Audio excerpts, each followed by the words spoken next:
resident rep for the International Monetary Fund for Ghana, Adrian Alter. Welcome again to The Point of View, Adrian. Good evening, Bernard. Such a pleasure to be here today. What was it like when you took over? What was the mandate around the period you took over? Well, when I took over, basically last summer in August, we were preparing the fifth review, if you recall, and then sequentially we had to negotiate the new the PCI, the Policy Coordination Instrument, and at the same time we had the Article 4 consultation and to finalize the ECF review. So it was quite a busy period of time.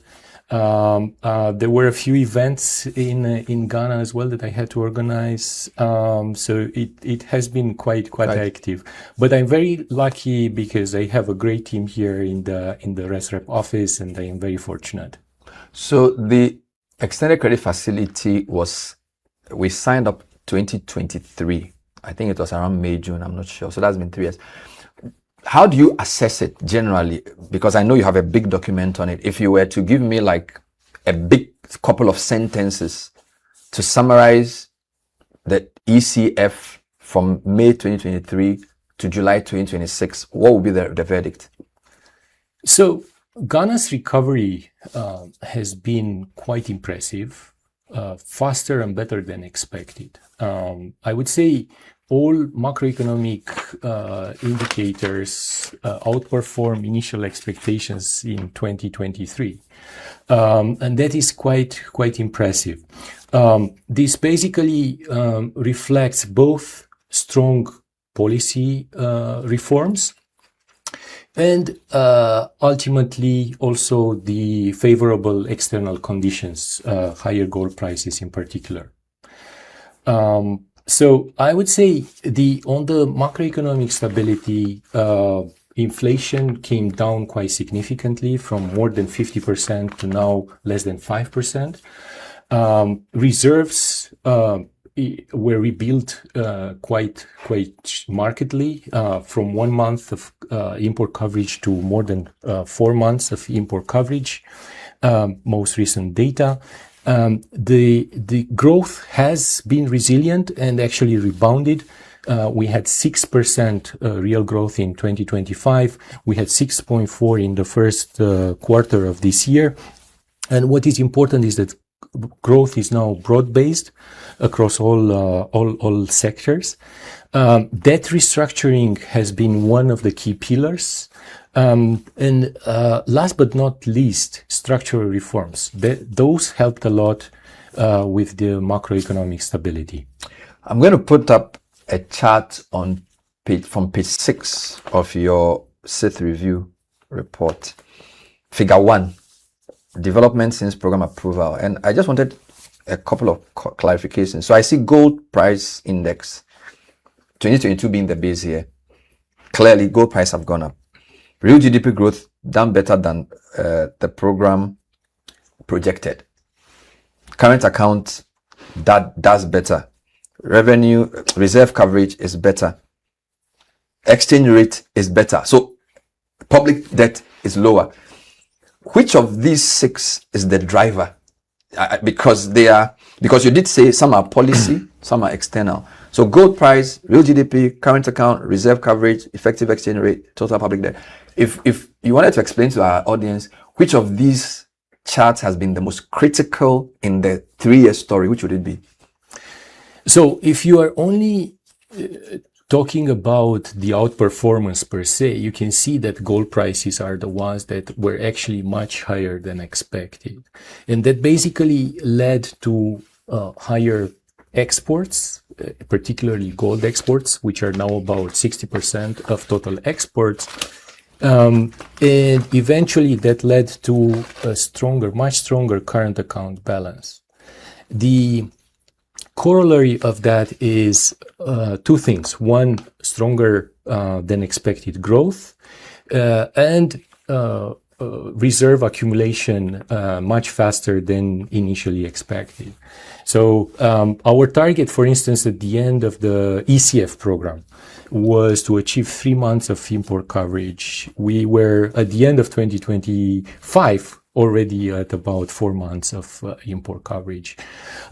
So all that basically shows you these positive terms of trade shock that ultimately led to the appreciation of the cedi, higher liquidity, FX liquidity, and eventually public debt came down faster than expected. But the gold leading to higher exports was not just a price issue. It will also be a quantity of gold mined, exported, and bought. Right? So how does that play in? And now this is important because the discussion has not just been about the price. The Goldbod has been used to buy a lot of gold, and the government has essentially built its reserves at a much faster rate than expected. Was that so? What was the commentary on that? Is that okay? Because they are even talking about 15 months now, GAMRAP, right? Is it okay because they are thinking of what happened in 2022 and it says never again, so we're going to build enough buffers? Or are they doing it too much? Because that could come at the expense of other things. So just slight commentary around the aggressive purchase of gold and the building of reserves. So good question, Bernard. I think, so typically when you have higher prices, no matter what, it will be followed by higher production of that good. Because people and businessmen know that will lead to higher profits, right? So it is clear that the production has also increased gradually in 2023, 24, 25. And part of it is due to this formalization of the gold sector, right? And there has been also already evidence that in PMMC, the predecessor of Goldbod, has already increased the formal gold brought in 2024. And it's true that with the establishment of Goldbod, the government was able to channel even more and to bring even more illegal mining into the formal mining and export more of that. And those export proceeds basically brought back, led to higher liquidity in the FX market, the appreciation and stability of the cedi, and higher reserves. We'll come back to the gold discussion, but you said the success has been based on two big things: policy reform and external conditions have been favorable. So on the policy side, there's a concern that the government sacrificed expenditure to keep the balances looking good, and that the government's objective is to have a nice paper number so it can get back on the external market. But it squeezed the expenditure too much. And people feel like they are not seeing, that's why people complain that we don't see the effect of the good macro performance in our pockets. Okay, so what is your, and by the way, chart figure 2 explains this point. So if you can put it up, the fact that a lot of the fiscal adjustment has been expenditure led. You said that yourself. There's a concern that it's too much. It should have been a better balance between revenue growth and a bit of expenditure moderation. But Atuforsen has really been almost ruthless on the expenditure side, and some people are concerned about that. What's your general commentary around that, using figure 2 to explain? So that's in some sense it's right what you said. The fiscal consolidation has been primarily led by the expenditure contraction. Yes. And this is in contrast to what we were hoping at the beginning of the ECF program, where we thought that revenue and expenditure will be equally contributing to the adjustment. Okay. Unfortunately, revenue collection and revenue to GDP ratio has underperformed. And you can see we were expecting about maybe 3 percentage points increase. Eventually, we only had 1 percentage point increase. So the PCI, now we are transitioning from the ECF to the PCI, the policy coordination instrument, will focus on the revenue mobilization, domestic revenue mobilization, because this will create fiscal space durable and will allow development spending for the government and social spending as well. The transition from the ECF to PCI basically will try to address this issue. And the focus there will be primarily on the improving the systems for the domestic revenue administration for the GRA. So ITA's rollout is one of the main, I would say, reforms, the integrated tax administration system, which allows the GRA to run risk-based analytics. The other sources would be to close the VAT gap, which is more than 50%. Eliminating some of the tax exemptions is key.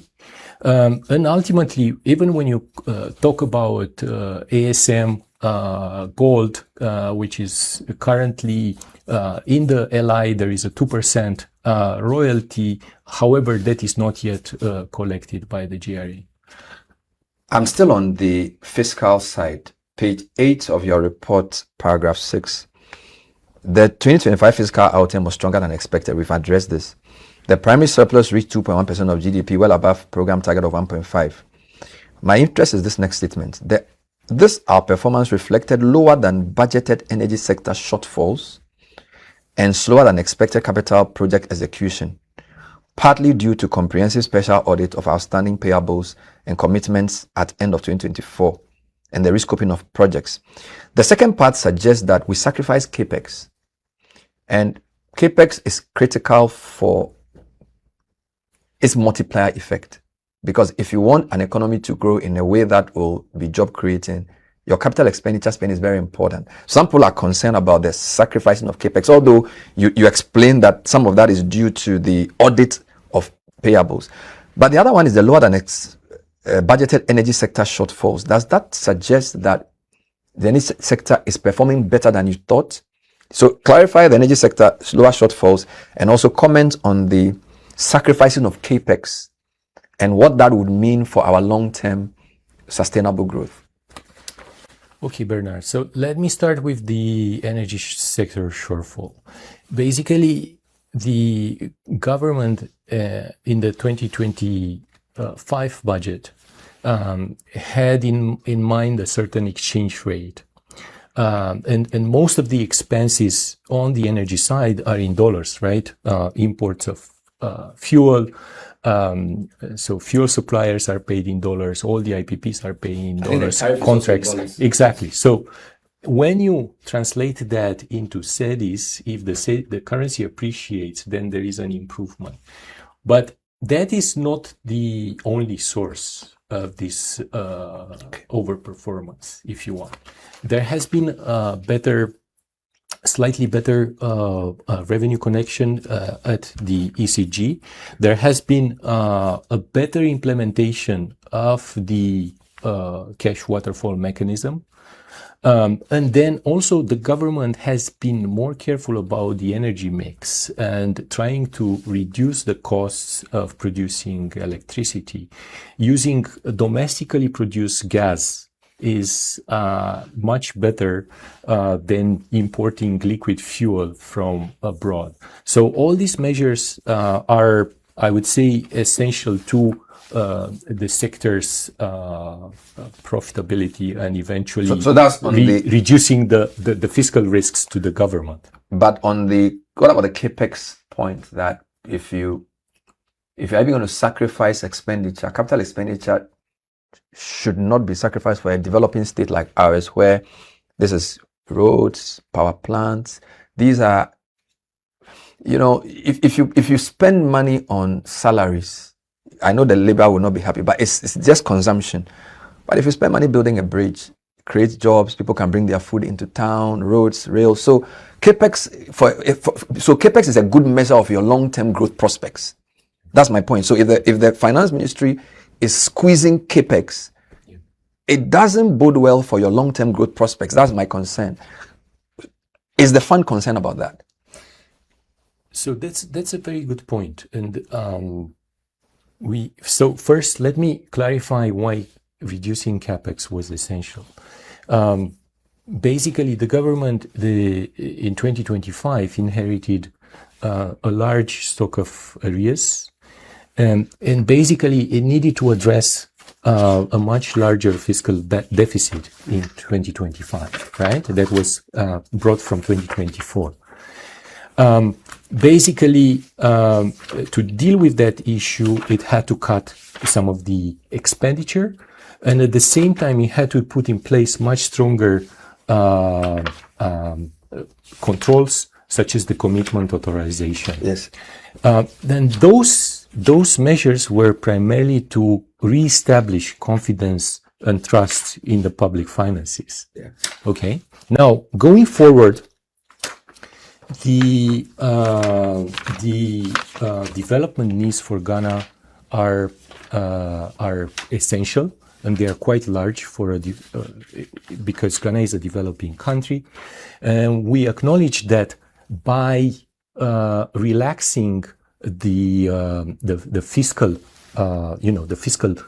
stance from 1.5% primary surplus on a commitment basis to 0.5% of GDP. And that basically allows an extra percentage point of GDP to be spent on development needs starting in 2027.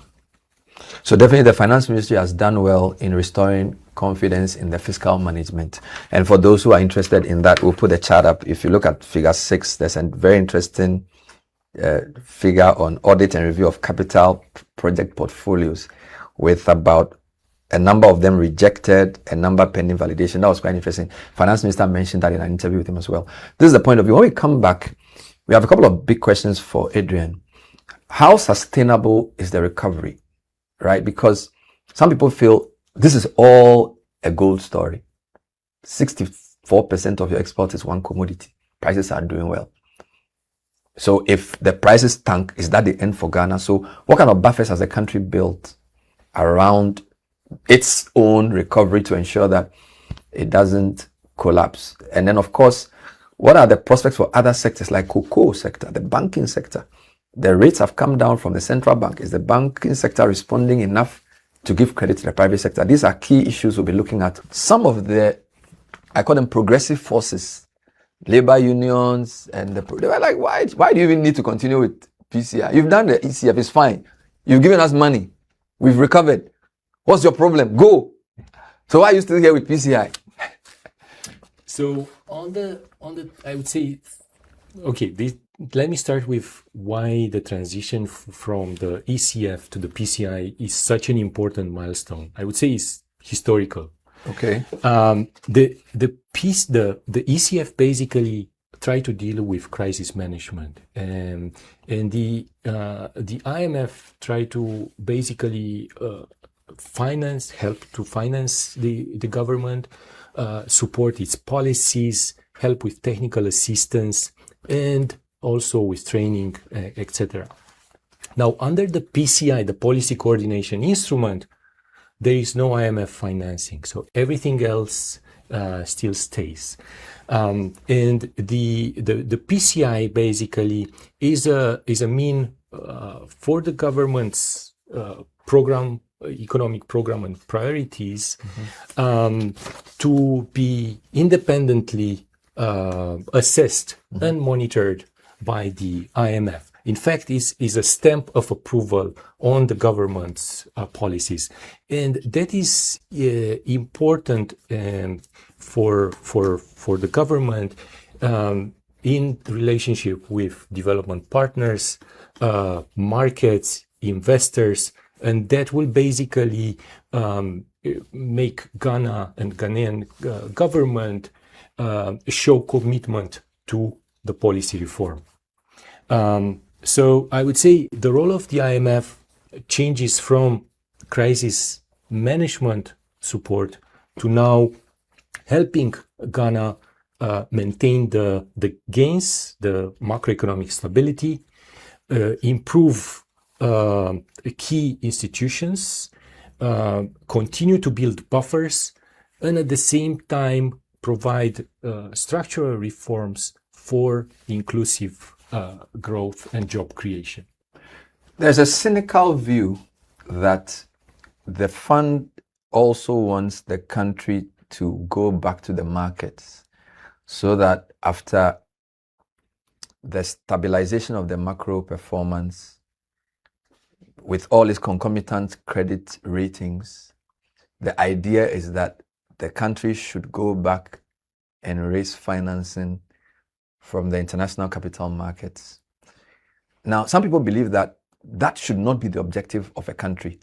A country should be able to mobilize enough domestic resources to develop.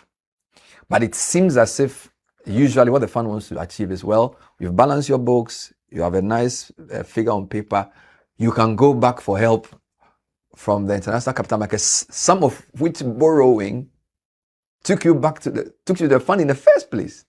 All right, so that the fund should be more, and this is not to use a general question, the fund should be more strident in analyzing the risks of sovereigns going to the international capital markets. That they should be more explicit about the risks, because it seems as if the so-called progress continues, we will end up at roadshows, go back to the bond market, and then it then spirals a whole. So what's your comment on that concern? So I don't think the fund pushes countries to go to the market. Basically, the fund wants the country to eliminate the economic imbalances and then be on its own feet to finance both domestically and internationally from the sources that it has. And international capital markets are another source for financing. I would say Ghana needs first to reestablish itself, and it needs to improve its rating. You know, the finance minister has an objective to become investment grade. And basically that means lower borrowing costs. With higher ratings, you have lower borrowing costs, both from international markets, but even from other sources. So I would say it's no rush into international markets. Our focus has been on reopening domestic capital markets. So basically reopening the bond market, which has been closed in the aftermath of the domestic debt restructuring. That happened in March. So the government issued a 7-year bond domestically in local currency. However, going forward, there are large gross financing needs. There is a lot of debt that needs to be refinanced, rolled over, and there are development needs on top of that.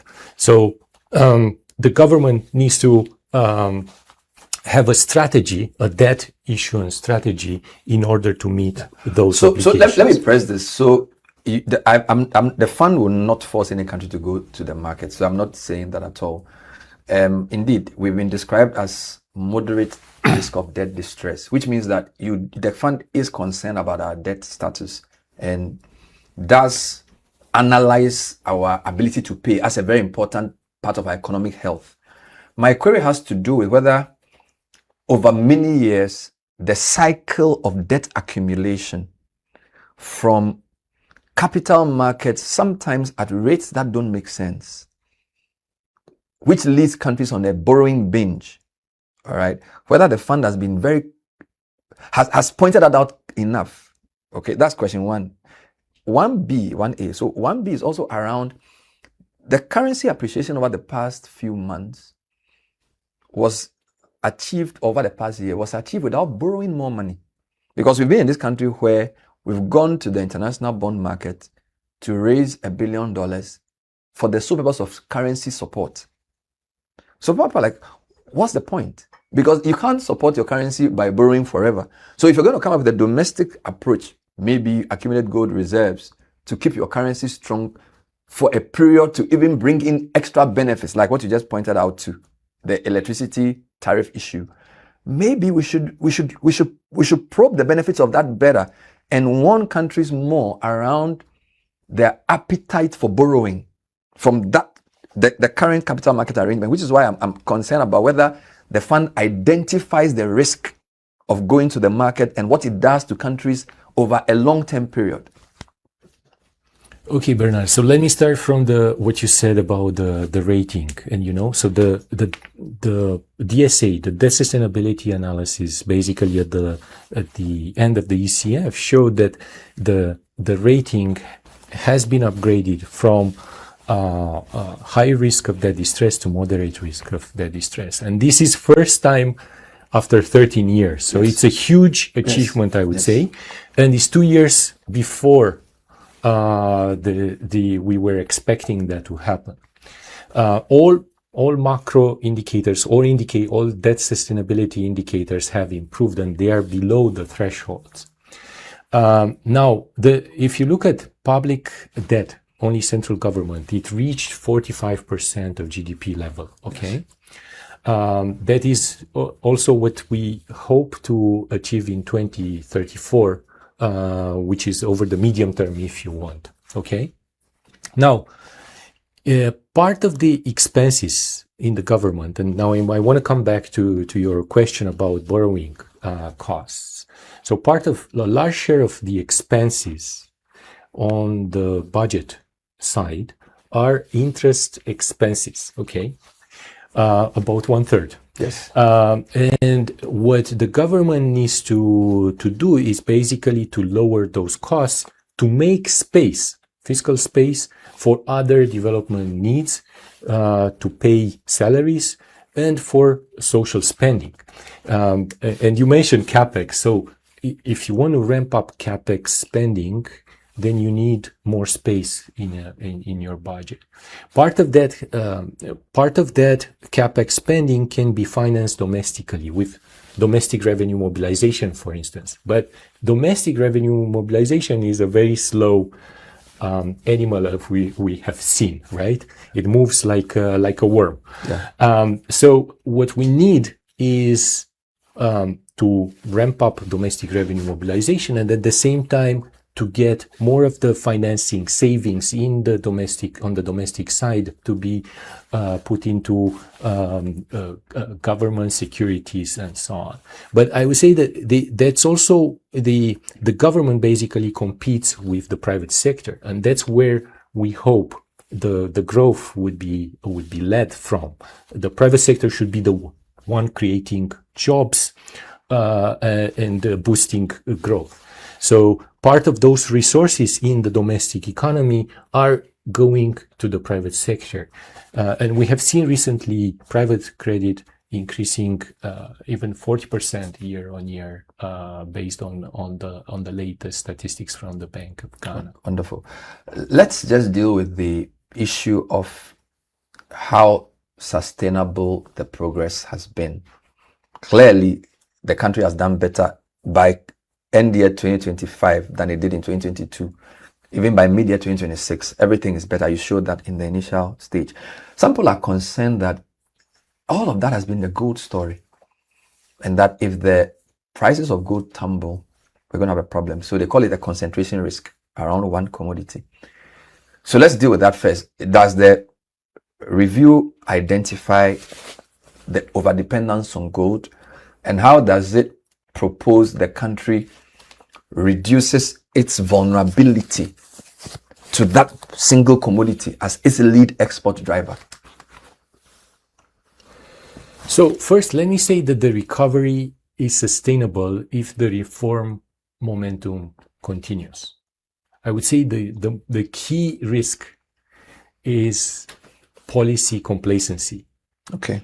That's the number one risk. Other risks obviously include weaker commodities, gold in particular, you mentioned, but also it could be cocoa prices, it could be energy prices, which are all jointly affecting the current account balance.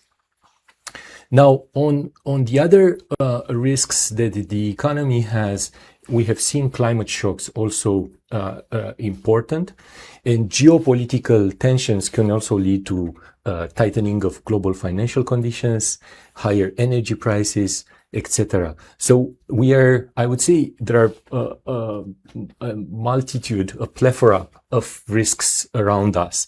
And I agree with you that gold, because of the concentration on the export side, gold prices are is a relevant risk for the economy. And that's why diversification is key. So moving into agro-processing, manufacturing, all the other services that are needed in the economy is key for the economy to remain resilient. And at the same time, continue to build buffers, both external and domestic, is important to stay on top of the risks and the shocks. So the fund does commentary on gold in a number of ways. On the Article 6, on the 6th review under Article 4, you talk extensively about the Goldbod, but you also have succeeded in getting everybody to agree that the operations will no longer be under the central bank. So I need two things from you.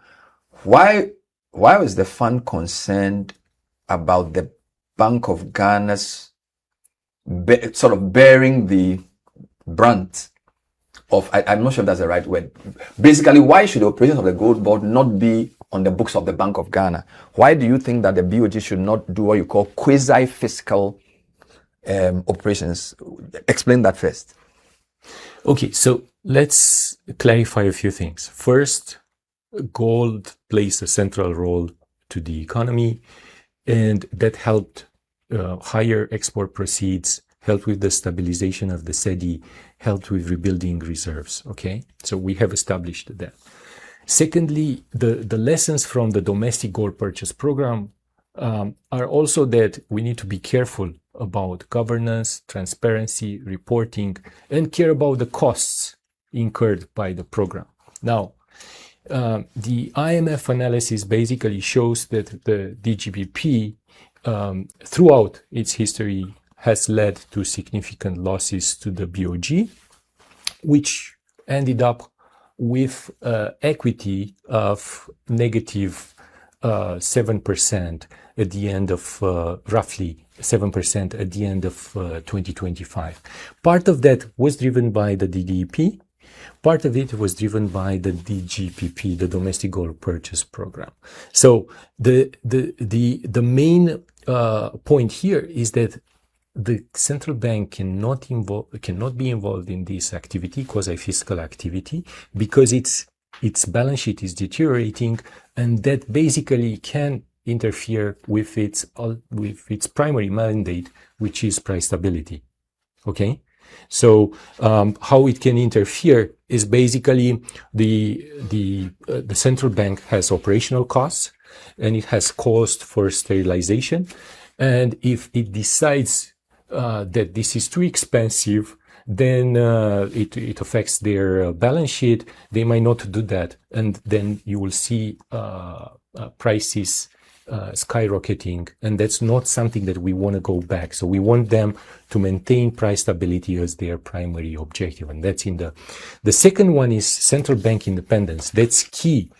When you talk about fiscal dominance, basically lending to the government, you need an independent central bank. The BOG should not lend to government entities. They should get that financing from the markets, from the commercial banks. So now basically the operations have been moved from the BOG to Goldbod, both buying and selling of gold. And therefore, the government, together with Goldbod, will need to think thoroughly about financing model, about how to minimize the costs and at the same time maximize the benefits of this program. So in a way, it's not, I would say the move is the first step. We have seen the government taking steps to, let's say, reduce the costs. There were 15% in 2025. They're on the path to reducing that to 5%. And then they need to think whether scaling up this program can be sustained in the long term. Let me talk about the central bank generally. We understand why they need a good balance sheet. And we also know that their negative equity was driven by not just the quasi-fiscal operations of the Goldbod, there were other things, sterilization and other things. But there's a general view that the way the fund interprets the mandate of central banks generally, and the Ghana Central Bank in particular, is not the best. So, for example, I interviewed Professor Charles Aka from ISE. I interviewed him, I think, a month ago, 3 weeks ago. He says our monetary policy must be shifted actively towards the objective of bolstering economic growth and job growth. He quotes Joseph Stiglitz. You know Joseph Stiglitz? Of course. Yes. And who says, central banks' unwavering determination to increase interest rates is truly remarkable. In the name of taming inflation, they have deliberately set themselves on a path to cause a recession. You know those arguments. And then he also quotes somebody else. He says, in Ghana, our inflation, and he actually quotes the World Bank. He quotes the World Bank report 2023-53. And he says, rising demand can result in higher prices, leading to increased demand for labor and a reduction in employment. As a result, those just below the poverty line could be left out of poverty if all incomes rise. So he's talking about if theoretically inflation is not a good thing. But in this emphasis, this is unlikely to have occurred in Ghana. Inflation in Ghana has been mainly driven by high food and energy prices, leading to increased poverty. This type of inflation is cost-push inflation and unlikely to increase employment. Then he goes on to even show me a chart where the growth of money supply in Ghana compared to its peers is very low. So his argument is that restricting the central bank to just inflation targeting and trying to focus on just lower prices from a monetary side is a misdiagnosis of Ghana's inflation problem. All right. He made this point. I don't know if you watched the show. He made this point very strongly, and I promised him that I'll ask somebody from your side to comment on it. So if he feels that, number one, we are limiting the money to the central banks generally to just inflation management, that they must think about jobs and growth. Number two, our inflation is largely supply side driven and not a consequence of money supply. And therefore, trying to limit the growth of money as a means of curbing inflation in Ghana is a misdiagnosis. So this is the argument he makes, and I want your your response to that. Okay, so let me take you back to a few things. Thank you for the question, Bernard. So first, I would argue the following on the mandate of the central bank, okay, and the inflation targeting regime that has been in place for more than 25 years, okay. About a large part of this 2 decades almost, inflation was way above the target. Okay, so that shows you that it's not was not so well implemented. Only recently we have single digits inflation. Okay, so one argument, and that has been brought down from 50% to less than 5% through multiple channels. Interest rates is one of them, but also exchange rate appreciated, fiscal tightening also contributed to that. Central bank independence is key to this, because if you have fiscal dominance, then you're printing money, and that can lead to inflation further. So all those channels are key to preserve price stability. Now you come back and you say, look, interest rates are too high, right?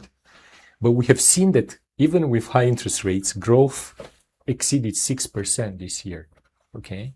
And that basically shows you that the transmission channel and transmission to credit is not only through these interest rates, and there are other factors that matter there. But macroeconomic stability is key, and inflation, basically low inflation, stable prices is one of the key ingredients, if you want, of macroeconomic stability. What about the point around our inflation being more a food price and a supply side shock than a monetary growth? Indeed, I wish I will show the chart. He compares us to most of the peers, and M2 Plus has not grown in Ghana that significantly compared to most of our peers. And his point is that always talking about money supply as the real driver of inflation in Ghana is not correct. That we should focus more on supply side issues. Let's produce food, let's make food cheaper, and that type of thing. I don't know whether that's something you want to, because you didn't comment on it in your first answer. So on your point about where inflation, how inflation is driven, I think there should be more analytical work on that. But what I can tell you is that in the region, Ghana is not an exception. You know, there are countries like Nigeria, etc., with persistent high inflation, and one commonality of all these countries is fiscal dominance. So in dealing with this issue of fiscal dominance and strengthening central bank independence is key to the mandate of price stability and inflation targeting frameworks. We'll take a break. When we come back, we'll wrap up with some key sector issues. Cocoa, power sector, two critical sectors that inevitably affect the country's performance. What is the outlook for those sectors? And what is the benchmark for success for the PCI? The banking sector has been criticized as a bottleneck because the central bank has consistently lowered the monetary policy rate, and the Ghana reference rate is even closer to single digit now. Some people feel the banks are not lending as much in response to that. Is the fund concerned about the effects of monetary policy and the response of the financial sector, particularly the banks? Okay, so the financial sector in Ghana is much stronger than in the midst of the crisis, you know. So capital and profitability have improved markedly. However, as you can see in our report, there is heterogeneity across banks. So there are state-owned banks and private domestic banks that have lower capital ratios, for instance. Now, when you look at credit growth, this has been trending upwards for the past 6 to 12 months, and it reached almost 40% private credit growth year on year at the end of June 2026.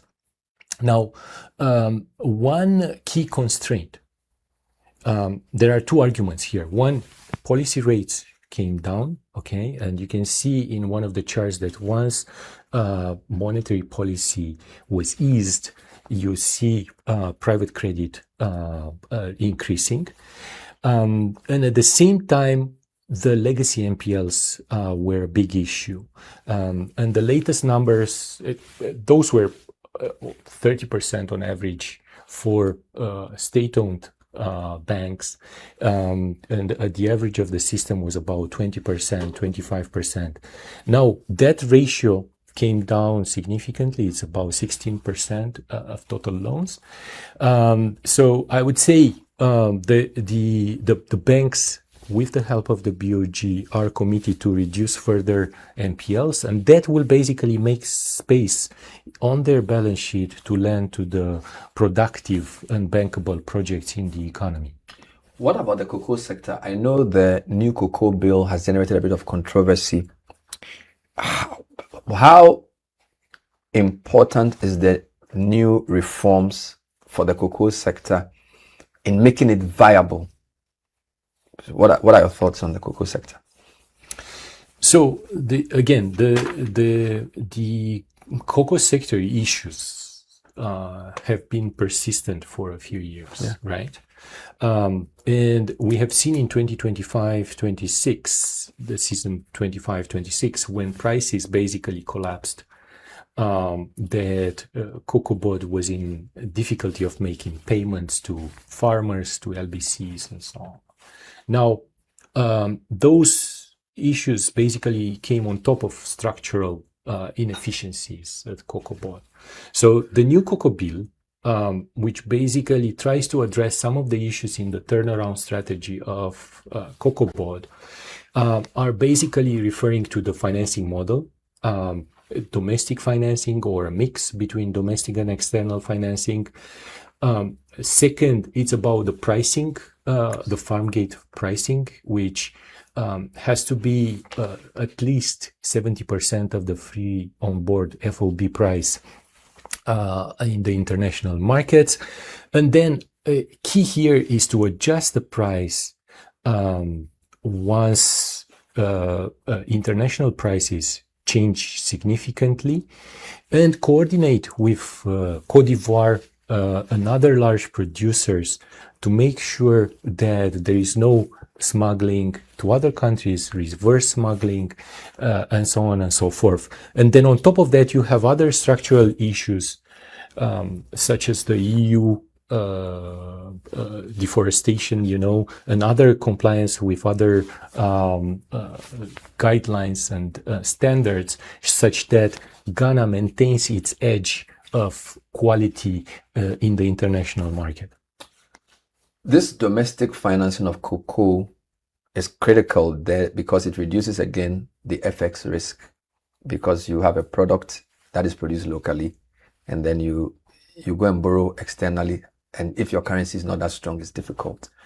I want you to relate that as a general approach to even the power sector, because you also said that one of the reasons the energy sector did much better was the currency appreciation.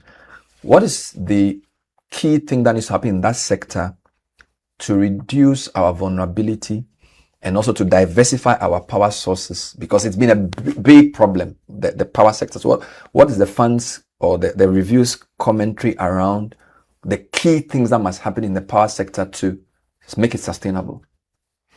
Okay, so maybe three aspects. One, the energy sector has, as holistically, as a whole, has improved, especially payments of arrears, payments to IPPs, etc.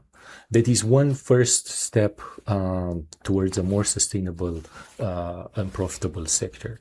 The second is that there are still large gaps, and there are compounding factors here. First is the tariff gap. If that is not, the tariffs are not adjusted. The second gap is the operational losses. So improving operational losses is a key area of focus for ECG, GridCo, etc. And then finally is about collection of bills, revenue generation at the ECG level. And one of the key reforms under the policy coordination instrument is the private sector participation in this revenue collection, which is essential because that trickles down into the value chain of energy generation and transportation across the entire sector. So if ECG is not able to collect the bills, they cannot pay the IPPs, they cannot pay the transport, GridCo, and so on. So there are, I would say, a cascading factor from that. There are ripple effects in the entire system, if you want. So the private sector participation is for the revenue collection and not the overall operations, because I know that the workers are very concerned when they hear of private sector participation in the ECG. So from what you're saying, just clarify that you are more interested in the efficient revenue collection. So it doesn't necessarily have to be an overall takeover of ECG by a private sector participant or a sale of ECG.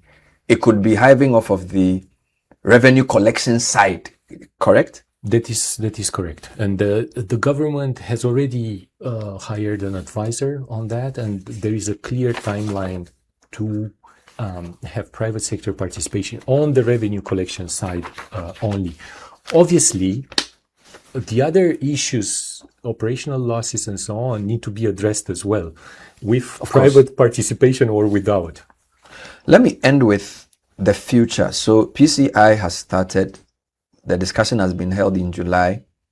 The first review is in September. And from the way I see the PCI, it's until 2029, if all goes well. What are some of the critical, and we don't have time, what are some of the critical things that must happen under the PCI for the country to be in a strong position by the end of the program when you do your final review in May 2029? Okay, so the first review would be at the end of October, beginning of November. And the first board is around 15th of January next year. Okay. Okay, so just to clarify. Okay. This. Okay. What I saw was September 30, but I feel, yeah, okay. But let me clarify maybe 3 points here. Okay. One is that macroeconomic stability is a sine qua non condition, okay? Is essential, but not sufficient. Yeah. Okay. Yeah. So going into the PCI, basically, we need to continue the reforms in 5 key areas. First, continue with the fiscal discipline and debt sustainability that would allow the government to create more fiscal space. Second, continue with domestic revenue mobilization, which we debated earlier. Yeah. Third, deal with the fiscal risks, particularly those coming from the state-owned enterprises, state-owned banks, but also climate-related risks and any other commodity price shocks that could derail the fiscal performance. And then fourth, I would say, is key for the BOG, the Bank of Ghana, to continue strengthening FX operations framework and the monetary policy framework. At the same time, keep financial stability in place.